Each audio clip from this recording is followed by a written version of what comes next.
Now, before we begin our session today, I'd like to welcome to the stage Jake McMillan, British Council, Columbia.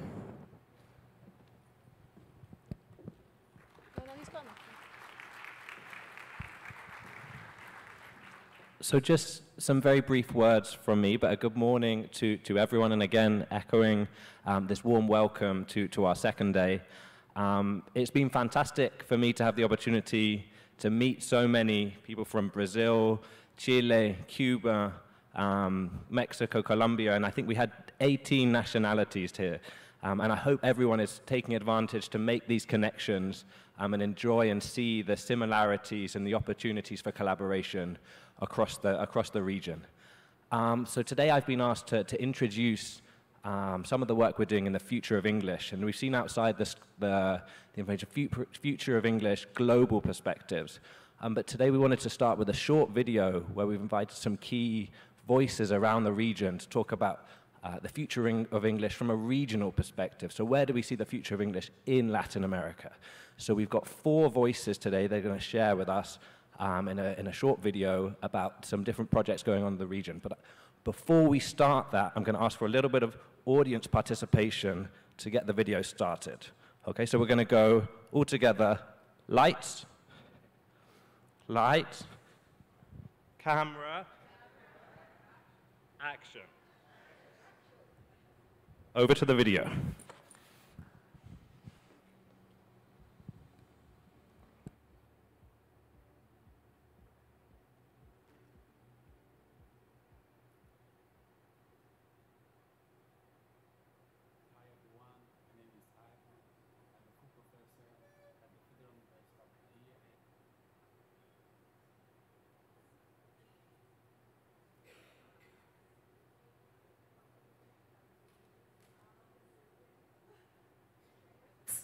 We have a small technical issue, but please bear with us.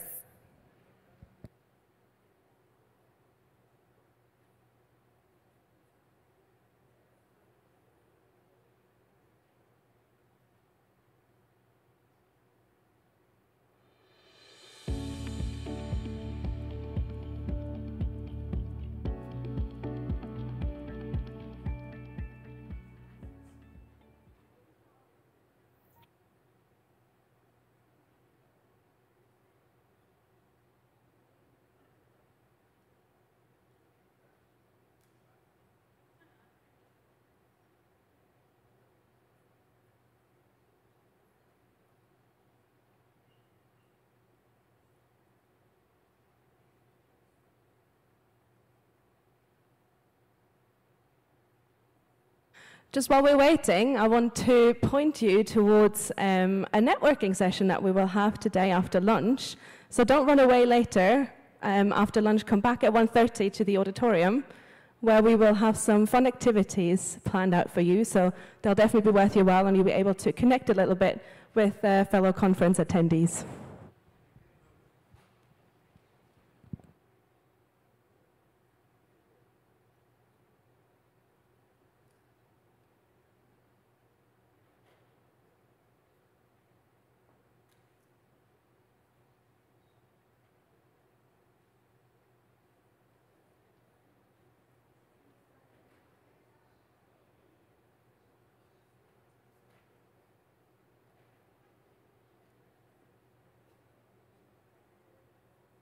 Okay, quick change of plans, but we're nothing but not flexible. So we'll show the video to you later. We're having some technical issues. So instead, we're just moving ahead with the day, and I'd like to introduce to the stage Meena Patel and panelists.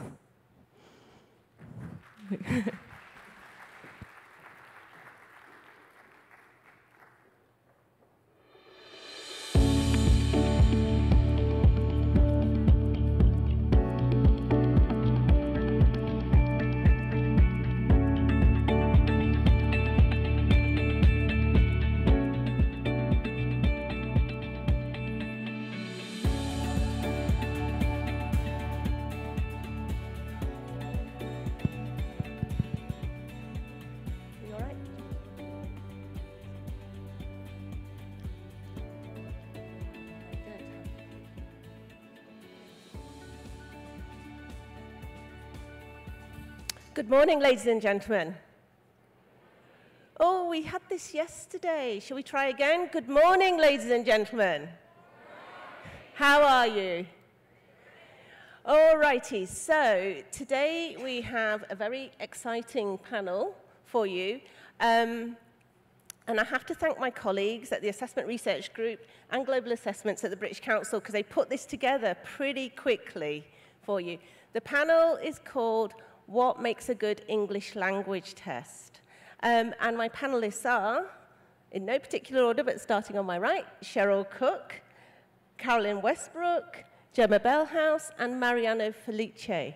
And each one of them is going to talk to you about a different aspect of what makes a good English language test. But I'm not going to give too much away, and I'm going to hand over to Sheryl, I think.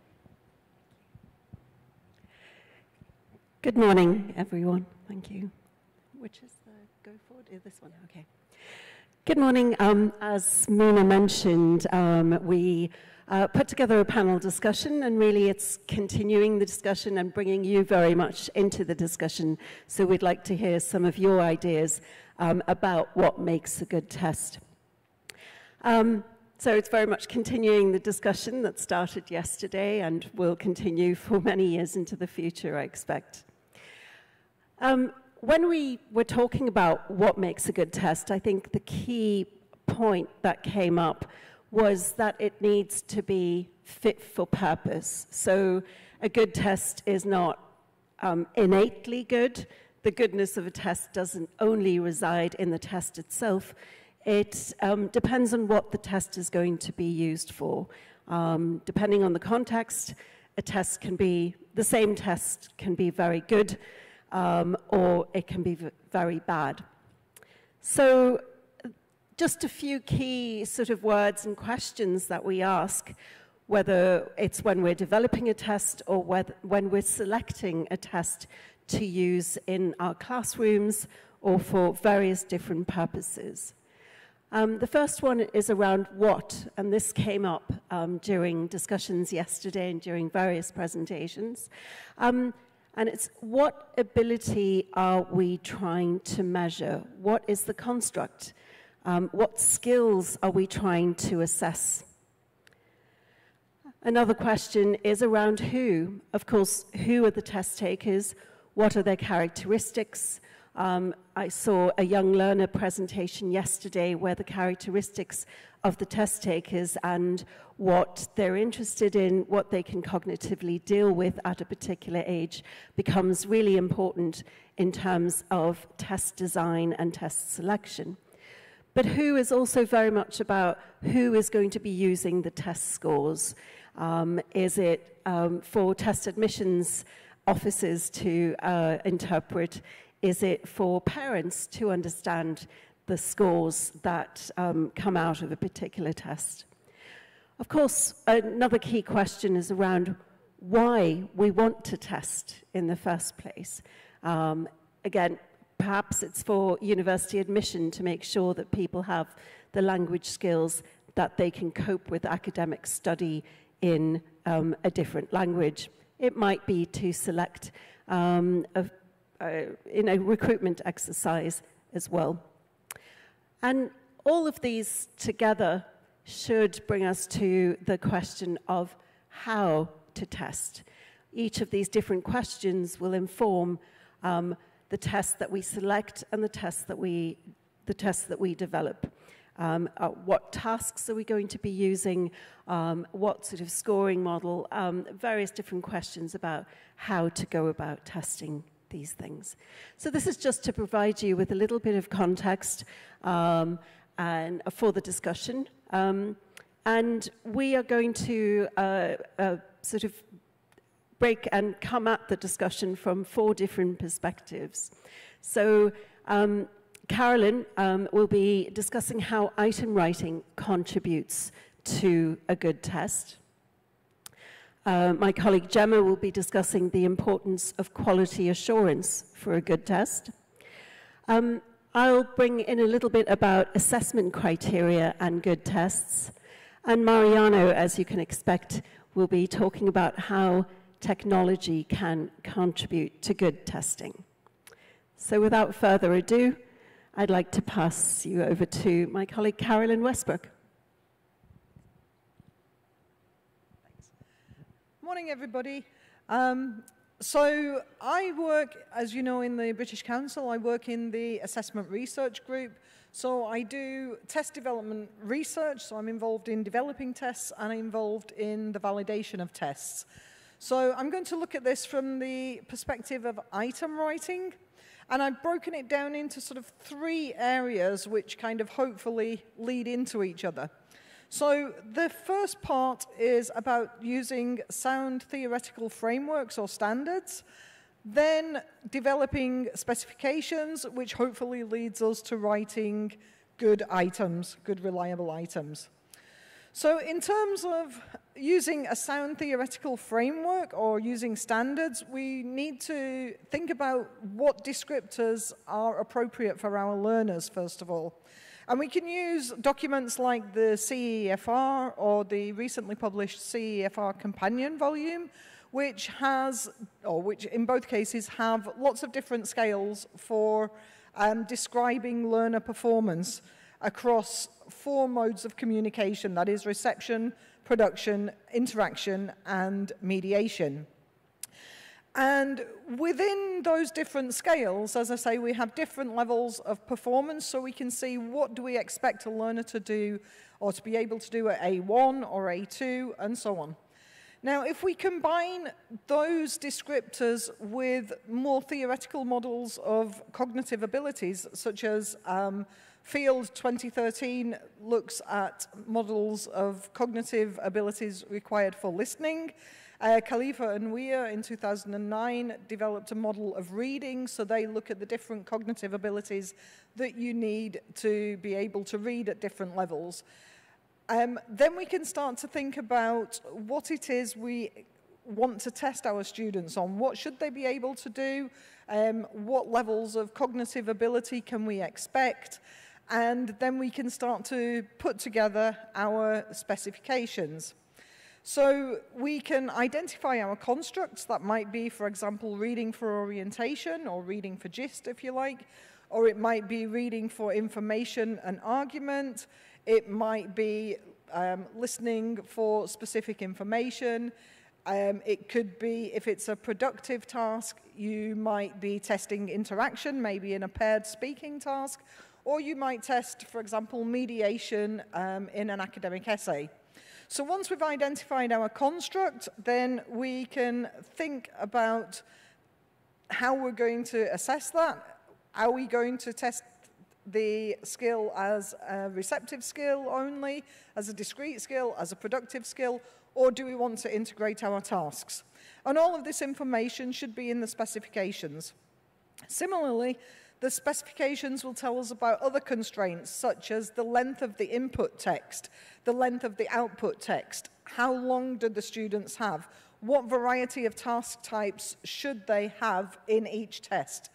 And once we have this specification, this is like a blueprint, according to Bachmann and Palmer, 1996. And they say that this is a blueprint for designing tests with the idea that if I design one test this year, then I can design a test with the same kinds of parameters next year and the year after and so on, so that I have coherence across the different cohorts and I'm not making a really difficult test one year and a very simple test the other year. So once I've got my sound theoretical framework and I've got my specifications, then I can start to think about writing my items. Now, obviously, the most important thing in any test is that you only test the specific construct or constructs that you've identified. So if you're doing a receptive skills test, for example, you want to try to avoid students having to produce a lot of language. It's not fair to assess them on their speaking or writing if you're actually testing listening or reading. On the other hand, if you're testing writing, you should try to avoid the input being very long, because obviously the more they have to read, the more you're indirectly assessing their reading skills. If, however, you want to test reading and writing, or listening and speaking, or a combination of all of those, then we look at an integrated task where, fortunately, thank you to the companion volume, we have lots of different scales that we can use to help us design rating and criteria for such tasks. Because our specification tells us what task types we can use, then we know that we can write different tasks testing that skill or those skills depending on what we're looking at. And using a variety of task types can improve reliability, which means that the inferences we make about our learners are likely to be more accurate and more reliable. Obviously, to do all of this, we must follow the specifications. We can't just decide to make it up as we go along just because we decide we want a multiple choice question, for example. And then, again, talking about rating criteria, Sheryl's going to talk to you about that. But what is key before we use our test is to try to pilot and review the items. And this is where Gemma comes in, so I'll pass on to Gemma now. Do you need this up? Testing? Yep. Thanks. What do I press? Oh. Oh. Okay, thank you. Good morning, everybody. So I'll be talking to you a little bit about quality assurance and good testing. I am the Test Quality Assurance Manager within Global Assessments, and I manage a team of busy bees. I chose this, this format rather than a simple bullet point list or a process diagram because a lot of these stages overlap, come back, feedback. We work very closely with the test production team. So the test production team are managing the item writers, which Carolyn just talked about. So basically, we take the content from the test production team, we make sure it's perfect as much as we can, and that starts with proofreading. And then we build it on the test platform. So a lot of the quality assurance is for computer-based testing. We're checking, reviewing, double-checking that the settings are correct. We're checking that the content matches what the item writers provided us in documents. We're checking that the answer keys were input correctly.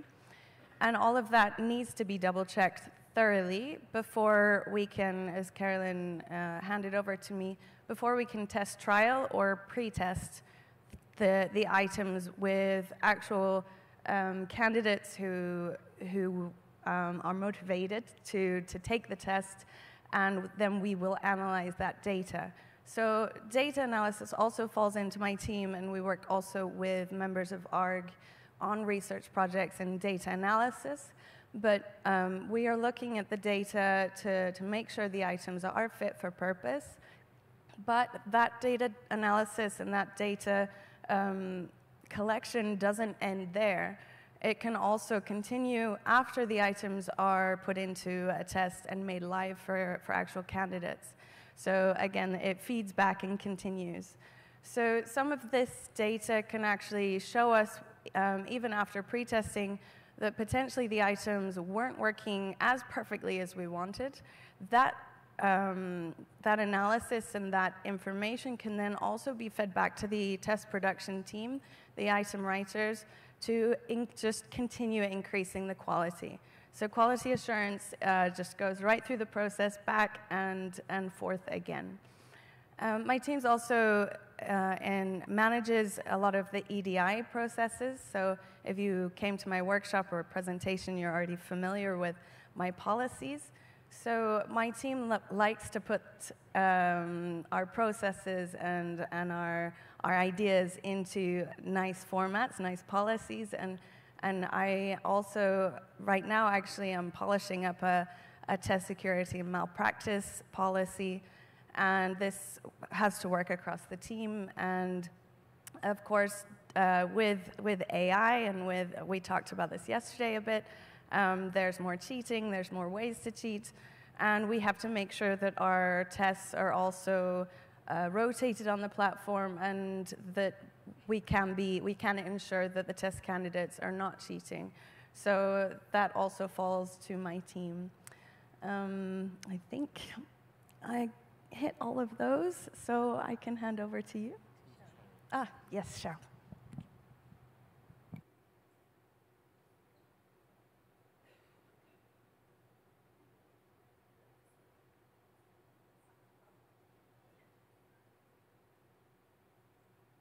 Thank you, Carolyn and Gemma. As mentioned, I'm going to talk a bit about assessment criteria and good testing, but rather than go into the process of developing assessment criteria or using it, because I feel that many people in this room are very familiar with using, developing, training on assessment criteria and rubrics. I have worked as an examiner and an assessor myself. I've used different rubrics for different language tests. I've managed examiners, I've trained examiners. I've worked on developing new assessment criteria rubrics, for example, around comprehensibility and what that is. And when I mention assessment criteria, I include rating scales, descriptors, but also increasingly with technology, scoring models that are being brought in as we use AI to supplement or complement or to do all of the scoring. And for me, assessment criteria are very much a window into the ability that is being tested. If you want to understand a little bit more about what a particular test is trying to measure, what skill, then the assessment criteria and the rubrics will very often give you an indication of that. It was quite interesting yesterday to hear Professor Gladys talk about the importance of being transparent about what a test is measuring and about sharing rubrics and making those clear and transparent for test users, whether that's the test taker or those who are interpreting the scores. So I think they're a window into what we're measuring, and I slightly wanted to problematize it also because of something that's been coming up at this conference quite a few times in different discussions and presentations. And so from the point of view of English as a lingua franca, how does that impact assessment criteria? What can we find out through looking at assessment criteria about the test if it is supposed to be measuring English as a lingua franca? Just a quick word that here I see English as a lingua franca, or ELF, not as one fixed variety of English, not as a static encoded form of the language, but rather as using English in many different ways and many types of English to communicate effectively between people of many different backgrounds. And we've all seen a lot of that happening at this conference as well. And from my point of view, if we are testing English as a lingua franca, then there needs to be a focus on comprehensibility and a focus on whether someone has been able to achieve a communicative goal. Using whatever variety of the language that works in that particular situation.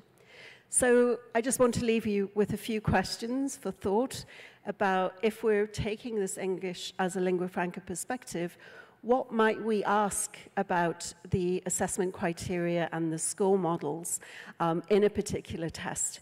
Or if we're developing our own tests, what should we consider? And these are just some of many questions we could ask. What is the benchmark? In the rating rubrics, is there a lot of reference to the so-called native speaker? And how does that affect our target population or who we're teaching? Is it appropriate to have that benchmark for someone who may never speak to a first language English speaker? Another question is around how human bias might be mitigated in the operationalization of the rating scales. So even if we have fairly neutral rating scales that focus on communicative ability or comprehensibility, how do we guard against human raters bringing in their own views about particular accent variations or just particular ways of using words in a different way? Those would be questions I would ask if I were developing a test or if I were selecting a test. Another example, and for those who attended the technology workshop on Thursday with Mariano, we had a few examples of how you might be able to develop a listening test that includes different varieties of English, not just native speaker varieties, but from a wide range of different speakers. So one thing to ask is, if you're using a test for your students in your particular context, is whether the listening is representative of real-life linguistic variation, for example, and how is that included in the overall assessment criteria. And finally, if we're looking at technology-driven and AI-driven scoring, what data set has the scoring model been trained on? We might all have had the experience of using Alexa and some of the other commercially available tools and not being understood when we feel that we're saying it in the right way. So that's something that we need to ask to see whether the AI model has been trained appropriately for our particular test takers.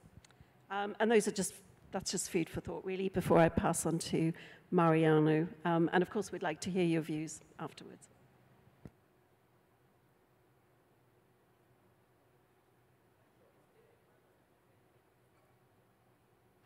Okay, so I am also part of the assessment research group. I am a senior researcher and a data scientist, and my work is about looking at how artificial intelligence can help different aspects of test design and test delivery, and I mainly provide advice on these aspects when the British Council decides to build a new product or reuse, for example, some of the data that we have from products that are already out there, like the APTIS test.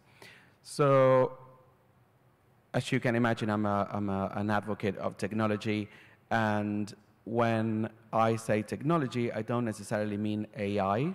There are things that we can do with technology that are not necessarily AI-related that still contribute to a good test. So I was thinking of things like accessibility, for example. So we should be able to accommodate the students' special needs. So I was thinking, for example, if we're thinking of a listening exercise, simple things like, can we play the audio more loudly? Can we make it clearer? Then in terms of, I don't know, a reading exercise, for example, are we giving the students the ability to increase the size of the font? Are we using special fonts for people who have dyslexia, for example? Have we considered all these things, simple things that we can do with technology, but actually enhance the testing experience? Then, in terms of other aspects like security, for example, remote proctoring has become a big thing, especially during the pandemic and remote testing. So how do we make sure that students don't cheat during the exam? How do we overlook the whole testing experience? How strict are we about this? Will we let the students look away from the screen for how many seconds? Will we penalize them if they look up? Can they have a glass of water? So these are all things that we can use technology for, but I think we have to be very careful, obviously, about how we use it. Then if we move on to artificial intelligence, which is quite a big topic nowadays, we can use that in different ways. So I was thinking, for example, in terms of item creation and the aspects that Carolyn mentioned, for example, we can use language models, as we've seen, and especially yesterday with Evelina's talk, she showed us how large language models can be used to generate content, not only the passages, but also hopefully the questions as well. How much effort do we need from our human item writers to turn those initial drafts into something that's usable? Also, if we move on to automated scoring, we know that we need training data for building these models. Is this training data representative? The scores, do the scores agree with what the human markers have given? We have to make sure that we compute agreement at every stages of development. So it's not that you just build something, you set it and forget it. You have to do some conscious and continuous monitoring of how your model works and performs. We have to make sure that these models are accurate, also accurate for the population that we're using these models with. And especially if we use things like speech recognition, we have to have models that work well with the accent varieties and so on. And I think there's also a very important point that we should mention, and this is transparency and explainability. We have to have the ability to explain why the machine is given a particular score. So for that reason, most of the times we prefer to use, I think you've heard of them, so feature-based models where we especially decide what features of the input of the student's production, let's say an essay or speech, we're looking at and we're using for scoring. We don't want to delegate all this scoring to a black box that we don't really know how it works. So, and also for legal reasons, sometimes we are required to explain why somebody received a particular score, especially if this is in a high-stakes environment. So I think that to wrap up, I would like to say that we might well be able to design the perfect test, but we have to be very careful about the technological decisions that we make, because maybe that perfect test will turn into a complete failure if we make the wrong decisions. So I think this is a great forum now for all of us to discuss these issues, and obviously we welcome your questions about them. Thank you.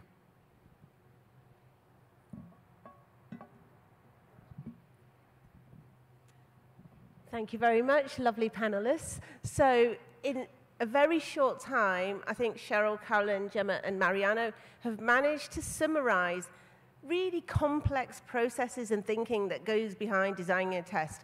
And I know that for many of you, this isn't new, but some of it quite thought-provoking, I think, the time and the energy and the effort that goes into just developing a good test. So, as the slide says, over to you. Do we have any questions for our panelists? We do have people with microphones, I believe. Oh, we have a question there. Please, can you tell us who you are and where you're from? Hi, my name is Geraldine. I'm from Costa Rica. And my question is for Carolyn. You were talking about the reliability of item design. And I know that it's also advisable to provide a context for items so that they are real life, let's say. My question is, you mentioned that if we are testing a skill, for example, writing, we shouldn't include as much of the other skills so that there is no contamination. How do we do that? Because for me, it's easy to provide a context, like in a short conversation, and we usually give instructions in the target language. But should we include instructions in the L1? How can we manage not assessing reading, for example, in a writing task? Right, that's a good question, thanks. So obviously we have to give the instructions. The choice is, do we give the instructions in the L1 or the L2? At lower levels, if you can, it's useful to give the instructions in the L1 to make sure that your students understand them. But obviously, as they get more proficient, then you can give the instructions in the L2. What is key is that any input, if you're assessing writing, the input should be at a lower level than the output. So obviously, you need to keep the instructions as simple as possible.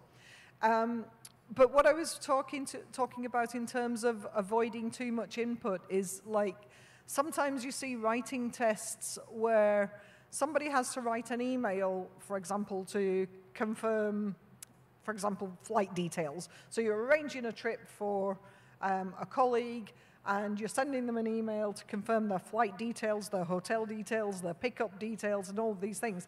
And they have to have that input to be able to write the email.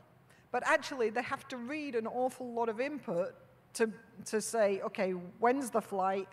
Where is it going from? Where is it going to? When does it depart? When does it arrive? How am I getting there? Who's picking me up? Which hotel am I staying at? All of this information they need unless they invent it. Now, if we want to do that, that's fine, but we need to think about, are we just testing writing then? Really, we're kind of testing reading and writing, in which case it becomes an integrated skills test, which is absolutely fine. I'm all for integrated skills tests. That is my area. I promote those all the time. But we just need to be aware of it, that if there's a lot of input, a lot of information that the students need to read or to listen to if it's a speaking test, then that's sort of testing their listening or their reading before they can even get to actually doing the task. Does that answer your question? Yeah, good. Lady here. Good morning. Morning. I'm Diana from Colombia. And I think this goes to Gina. When you were talking about the process of proofreading and validating the tests, you mentioned that after piloting the tests to some students, you analyzed some data. And I would like to, my question goes to this data analysis. I would like to know, like, what kind of data you normally receive from this piloting, and what are the most important things we should bear in mind in this data analysis in order to know that the test is valid to implement in certain contexts? That's a great question and a really big question. I'm not a data analyst, so I'm not going to go into huge detail about win steps or the rash analysis right now. That can take, I think, a lifetime to really perfect. Mostly we're looking at level. We're looking at whether the item performs as expected. So the candidates should be about the level, well, they'll have different levels, but they should be taking the test because they're at about the level that the items are in comparison to each other. So if they're achieving a really good score for most items, but then they don't get an easy item right, for example, and that keeps happening across the board, that item probably just, it might have a double answer key, for example. So it might just be a faulty item. So we're mostly looking at whether the item performs correctly and whether it is at the right level, if that answers your question. Thank you for the question and the answer. I think we have time. Oh, Carolyn wants to come in. I was just going to say, just from the productive skills side, so that's obviously more for the receptive skills side. From the productive skills side, we also look at rate of reliability as well. So making sure that if we have several raters, that they would give basically the same mark as well.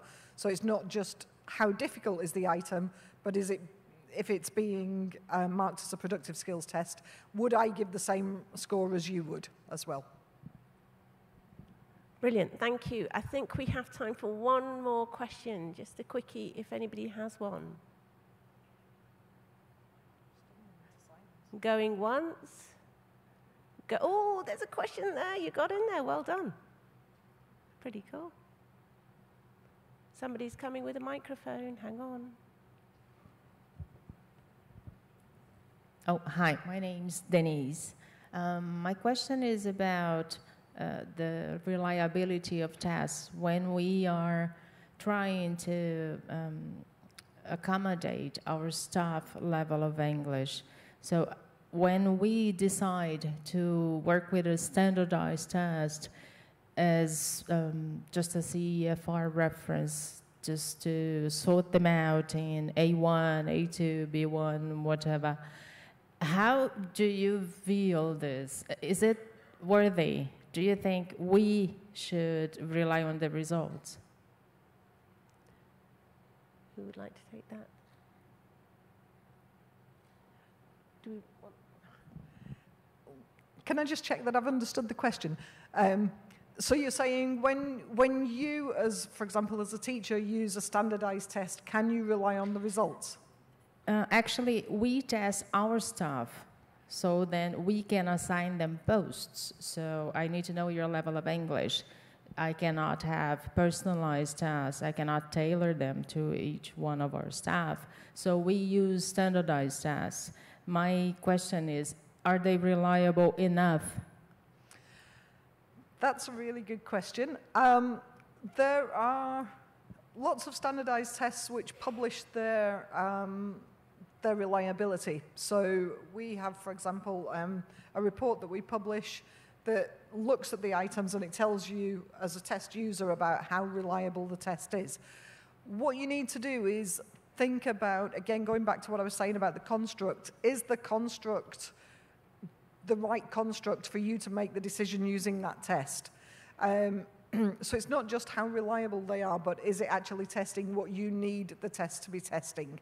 And then, is it reliable? So you should be able to find that information by looking on the test provider's website. There should be validation evidence. If there isn't validation evidence, that for me would already be a red flag, because I'd be saying, well, you know, you're putting this test out there. Where's the evidence to say that it's doing the job? And if you can't provide me with that, then I can't use your test. But what I would say, as I say, is think about, is the test actually, again, going back to what Sheryl was saying, is it fit for your purpose? Even if it's valid and it's reliable, if it's not testing what you want it to be testing, then it might not be fit for purpose. Yeah, that answers my question. Thank you. You're welcome. All righty, thank you very much. I think we've run out of time. Thank you for your questions, but mostly thank you to our panelists. Let's give them a round of applause. Thank you, panelists, for starting us up so well. Thank you. And I think I am now handing over to one of our lovely MCs. Marianne? Hello. So thank you to our lovely panelists. And there's a lot we're taking from that discussion that was so very rich. And now we will move on to the parallel sessions. And today the sessions will be hosted at the same building, Modesto Carbalosa, but today will be hosted at the 4th floor, and where you will also find coffee breaks. So see you later. Day.